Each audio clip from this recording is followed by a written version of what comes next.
Hello everyone, Assalamu alaikum. Good time to all of you. How are you all? I hope you all are fit and fine. Welcome to my another video. Today I want to tell about physical exercise. So let's start. Physical exercise is very important for our health. It helps our body stay strong and active. When we exercise every day, our bones become strongest.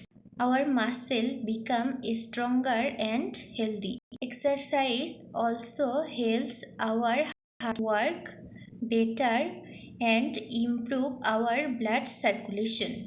It keep our body weight under and stress. Physical exercise also good for our mind because it keep our mind fresh and happy life.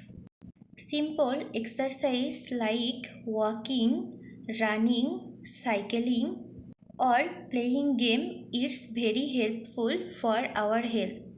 Everyone should do physical exercise every day for healthy life and happy life. Thank you very much for listening.